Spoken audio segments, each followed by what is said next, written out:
Bom, esse vídeo não é sobre teclado, é sobre um outro tipo de periférico, roteadores e access points Wi-Fi.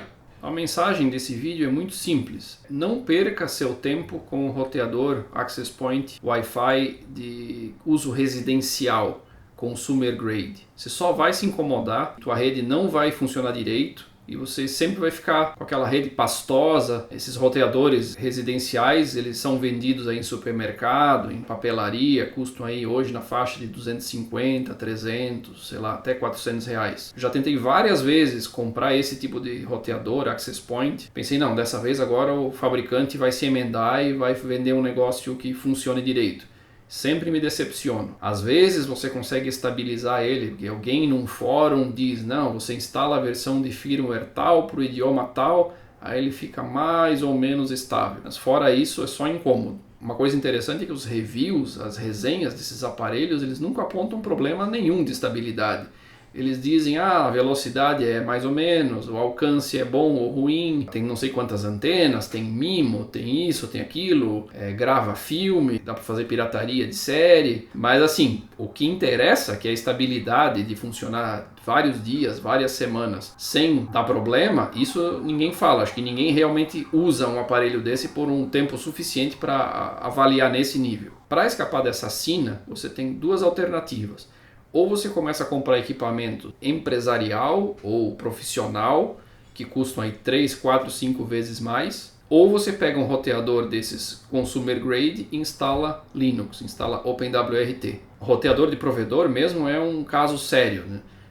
Dificilmente um presta, todo mundo reclama que o roteador do meu provedor não é bom. Então por que existe essa distinção de residencial e empresarial? Se o protocolo é o mesmo, se o Wi-Fi é o mesmo.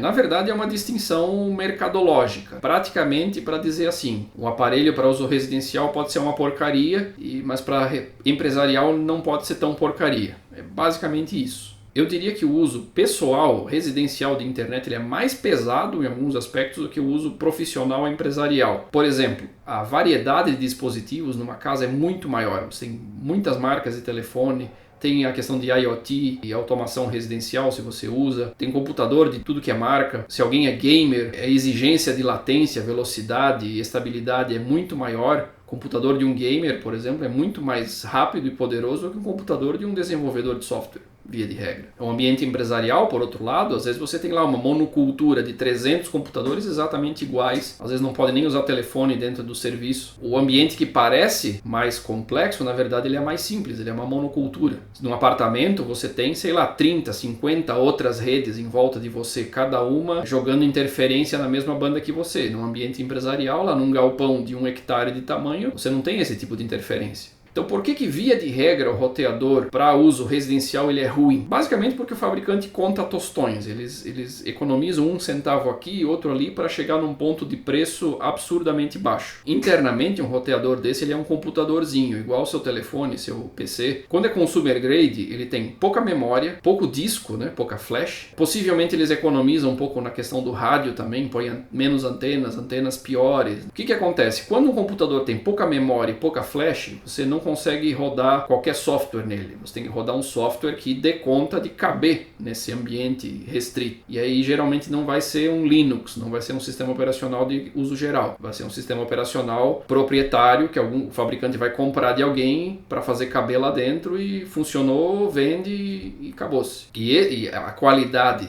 ou a falta de qualidade, né, desse sistema operacional é que vai provocar os problemas do Wi-Fi que depois você vai enfrentar aí na sua casa. Por que então não comprar roteadores profissionais? Invisto, sei lá, 5, 10 mil numa rede e nunca mais me incomodo. Posso fazer isso? Posso. Se você tem dinheiro, faça isso e seja feliz. Problema: equipamento Wi-Fi ele tem prazo de validade. A tecnologia Wi-Fi está aumentando de velocidade muito rápido. De vez em quando sai um problema de segurança novo, isso meio que obriga você a renovar o teu equipamento, o teu plantel aí a cada 2, 3 anos, 5 no máximo. Então se você gastar num equipamento caro, vai funcionar bem, mas você já sabe que daqui pouco tempo vai ter que gastar de novo. Às vezes acontece de um equipamento novo exercitar um problema no teu roteador velho. Um exemplo, uma vez eu comprei um notebook novo e ele fazia o roteador Wi-Fi travar. Não teve atualização de firmware que resolvesse. O que resolveu foi trocar o roteador Wi-Fi. O protocolo Wi-Fi ele é muito complexo, então esse tipo de interação com um aparelho que o fabricante não testou, fatalmente vai acontecer e você vai ter que trocar um dos dois. Então, entre ficar com um aparelho barato, ruim e um caro, bom, existe uma malandragem, que é você instalar OpenWRT num roteador consumer grade, porque aí você tem o melhor de dois mundos. Você compra hardware barato e instala um sistema operacional tão bom quanto qualquer roteador profissional. Por ser Linux, né, o OpenWRT é baseado em Linux,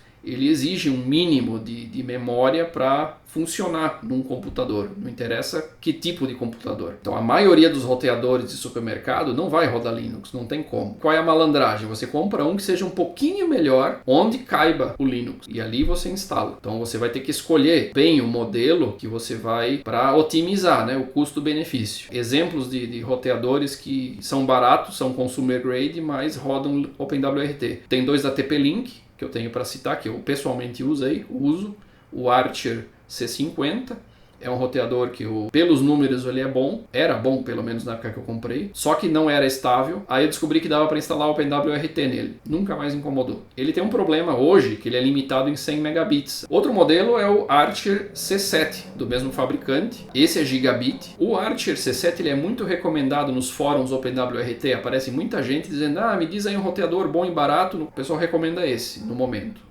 2021, 2022, a recomendação é essa. Tem bom rádio, boa antena, bom chipset. Outro aparelho interessante é o GL-INET 750S. Esse é um chinês, você consegue comprar aí no AliExpress, mas ele custa tanto quanto um Archer custa no Brasil, tá? Ele não é produto chinês, mas não é aquele produto chinês baratinho, é um produto chinês já de um patamar acima. Ele vem com o OpenWRT instalado já. Alguns trocam para usar o OpenWRT baunilha, porque, sei lá, suspeitam que venham com algum software espião aí. Esse roteador, ele é feito para ser um roteador de viagem. Ele tem antenas bem curtinhas, então ele não é muito bom de rádio. Os Archer são melhores de rádio, pegam um pouco mais longe. Mas assim, para uma instalação que você fosse colocar vários roteadores para cobrir uma área, ele funcionaria bem e ele é estável também, sem problema. É gigabit. Eu falei do OpenWRT, ele é a única opção de rodar Linux no roteador, Wi-Fi? Não, tem outras opções, DDWRT, Tomato, tem uma série de distribuições Linux voltada para roteador Wi-Fi.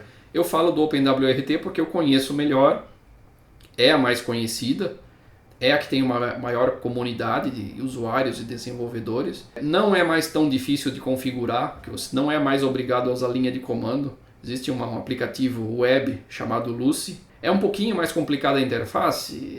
Eu admito que é, mas porque ela também tem mais recursos. Se você se dispor a enfrentar essa pequena complexidade inicial, você vai ter um aparelho muito mais poderoso na mão. Por exemplo, se você usa automação residencial, IoT na tua casa, saiba que OpenWRT é facílimo você fazer VLAN.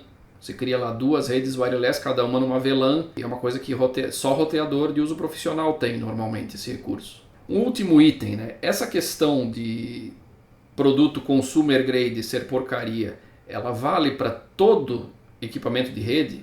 A gente só falou de roteador Wi-Fi basicamente. E switch, e cabo de rede, vale em menor grau, mas está começando a ficar pior.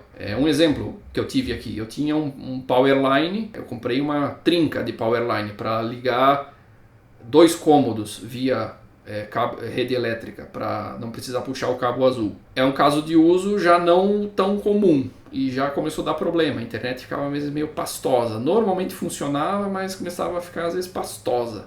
Resultado, tirei de um cômodo, deixei só um cômodo, ponto a ponto, aí não dá problema. Switches em geral dificilmente incomoda pelo fato de ser para uso residencial. Eles normalmente entregam o que prometem. O que muda quando o switch é de uso profissional é que você pode fazer VLAN, pode gerenciar remotamente. Uma coisa onde pega, aí sim tem que começar a tomar cuidado, com questão de cabos de rede e conectores de rede. Até 100 megabits essas coisas nunca davam problema. Você podia fazer emenda, usar o cabo azul por mais de 100 metros, usar conector vagabundo, patch cable vagabundo, sempre funcionava. Quando entra o gigabit na jogada, que você faz questão que a sua rede funcione em gigabit, aí já tem que usar cabo de qualidade, patch cable de qualidade. Porque se você tiver 10 componentes, conector, cabo, conector, patch cable, conector, um deles for ruim, a rede cai de velocidade já para 100 megabits até 10 megabits. E aí você não nota, porque ela está funcionando. Só que ela sofre um downgrade, aí você tem lá, a sua velocidade não passa de um certo ponto, você bota a culpa no provedor e no fim a culpa é da tua rede. Então ali é que está começando a pegar. Tem muito equipamento passivo de rede vagabundo no mercado. Esses dias mesmo eu tinha um patch cable aqui que eu já estava usando há, sei lá, 3 anos. E fui ver, a internet não passava de 100 megabits. Troquei o patch cable, voltou para gigabit. Mas esse patch cable já funcionou gigabit um dia, então ele apodreceu, oxidou. E daqui 4, 5 anos nós vamos estar indo para a rede 10 gigabit. E aí esse problema vai ficar mais premente. Então, atenção com a qualidade dos componentes passivos de rede. Já que eu mencionei o Lucy, que é a configuração via web do OpenWRT, vou mostrar aqui para deixar claro, visível de que ela não é bicho de 7 cabeças. Então vamos lá. Tem bastante informação técnica, mas ele é no geral mais poderoso do que um configurador normal. Você vê que aqui que eu consigo ver as máquinas associadas e tal. Esse meu Archer aqui, ele não está funcionando como roteador, só como access point, Então ele não está servindo DHCP, Qual que era a ideia? É manter o roteador do provedor, do Virtua no meu caso, ele faz roteamento DHCP e aqui só que eu desliguei o Wi-Fi dele e aí esse cara aqui, esse access point faz o Wi-Fi da casa. Então aqui tem muita coisa, por exemplo, você vê em switch aqui, um exemplo do que o OpenWRT pode fazer que outros não podem. Você tem essa questão de configurar diferentes portas LAN para diferentes VLANs. Aqui essas VLAN 1 e 2, na verdade, ela só existe para diferenciar a porta WAN das outras 4. Mas você pode criar VLANs de verdade, para separar tráfego, jogar elas para redes wireless diferentes e tal. Então o que eu tive que fazer aqui, porque a configuração padrão que vem no OpenWRT ele funciona como roteador mesmo, você liga na porta WAN a tua internet e no lado LAN ele distribui.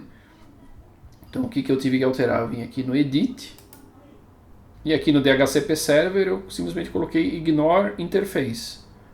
Quando eu faço isso, o DHCP Server não funciona mais para essa porta. Outra coisa que eu fiz na interface é colocar um IP fixo. Como ela não é mais para pegar um IP via DHCP, e eu não queria mais aquele IP 192.168.1.1 que é o padrão, eu coloco um aqui. Então o meu access point ele é só mais um cara na rede, ele não é um servidor na rede.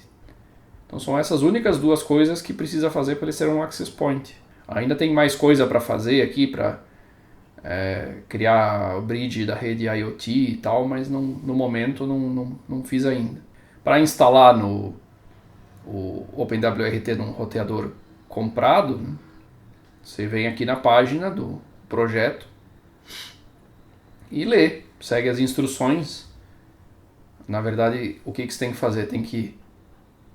Basicamente, você vai tirar o roteador da caixa, vai atualizar ele, aqui menciona que tem versões de firmware que você não consegue instalar, o OpenWRT, então você faz o upgrade do sistema operacional proprietário, depois que ele está atualizadinho, aí você faz download desse cara aqui, no caso, se for a versão mais recente, tem essa questão, que o mesmo hardware tem várias versões, mas normalmente comprado novo vai ser a mais recente, faz download desse arquivo, que é o que está nessa coluna, é feito para instalar quando você vai substituir o sistema proprietário, faz download dele, usa esse arquivo para fazer o firmware upgrade, usando a interface web lá do sistema com quem ele vem, e ele mesmo vai dar reboot e quando voltar já vai estar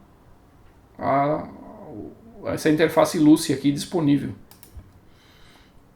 Então, tem modelos que é mais complicado, você tem que colocar a porta serial, JTAG, mas assim, eu já mencionei 2 roteadores de propósito que são modelos que você não precisa fazer esse tipo de malabarismo, né? Basta atualizar o firmware usando a ferramenta web, você não precisa chegar perto da linha de comando em momento nenhum.